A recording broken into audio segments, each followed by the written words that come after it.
రైతు సోదరులకు నమస్కారం. నిమ్మలో పూత నియంత్రణ మరియు పద్ధతులు.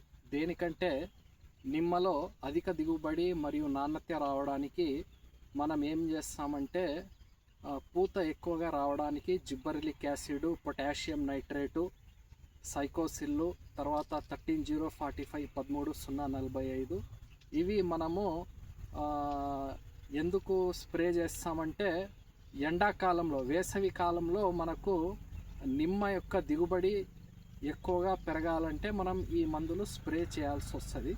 ఇవి మనము పిచికారీ చేసినట్లయితే ఫస్ట్ జూన్ మాసంలో జిబ్బరెలిక్ యాసిడ్ 1 లీటర్కు 2 గ్రాములు చొప్పున మనం పిచికారీ చేసుకోవాలా.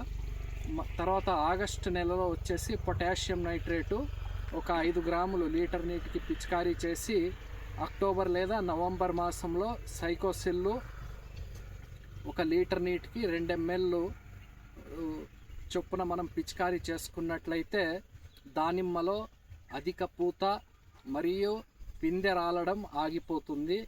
బాగా ఫ్రూటింగ్ అంటే పిందె బాగా నిలబడుతుంది. పిందె బాగా నిలబడి మళ్ళీ ఎండాకాలంలో బాగా మనకు అధిక దిగుబడి వస్తుందన్నమాట. ఇది మనము జూన్ మాసంలో జిబ్బరెలిక్ ఆమ్లము ఎందుకు పిచికారీ చేస్తామంటే, జిబ్బరెలిక్ ఆమ్లము మనం పిచికారీ చేస్తే వెజిటేటివ్ గ్రోత్ అంటే శాఖీయ పరిమాణం ఎక్కువగా వచ్చేదానికి ఉపయోగపడుతుందన్నమాట. తర్వాత ఈ ఆగస్టు మాసంలో మనం పొటాషియం నైట్రేట్ మనం పిచికారీ చేసినట్లయితే ఫ్లవర్ బడ్ డిఫరెన్షియేషన్ అయ్యేదానికి మనకు ఉపయోగపడుతుంది. ఈ అక్టోబర్ లేదా నవంబర్ మాసంలో సైకోసిల్ మనం పిచికారీ చేసుకున్నట్లయితే ఈ సైకోసిల్లు ప్లాంట్ గ్రోత్ రిటార్డెంట్ అంటారు. ఈ సైకోసిల్ యొక్క ఫంక్షనింగ్ ఏంటంటే, మనం సైకోసిల్లు మనము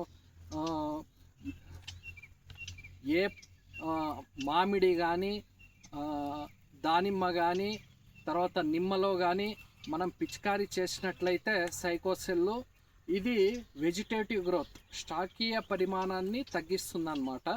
ఎందుకంటే ఇది plant growth retardant. It will restrict the vegetative గ్రోత్ని తగ్గించి మనకు ఫ్లవరింగ్ తొందరగా అంటే పూత తొందరగా వచ్చి కాయ పరిమాణము, కాయ సైజు పెరిగేదానికి మనకు ఆస్కారం ఉంటుంది. తర్వాత సైకోసిల్ స్ప్రే చేసిన తర్వాత డిసెంబర్ నెలలో 13-045 1 లీటర్ నీటికి 10 గ్రాములు వేసుకొని మనం పిచికారీ చేసుకున్నట్లయితే కాయ నాణ్యత బాగా పెరిగేదానికి, కాయ సైజు పెరిగేదానికి, తర్వాత కాయలో జ్యూస్ శాతం పెరిగేదానికి మనకు ఉపయోగపడుతుంది అన్నమాట. ఇది నిమ్మలో పూత నియంత్రణ మరియు పద్ధతులు వేసవి కాలంలో అధిక దిగుబడి మరియు నాణ్యత పెరగడానికి.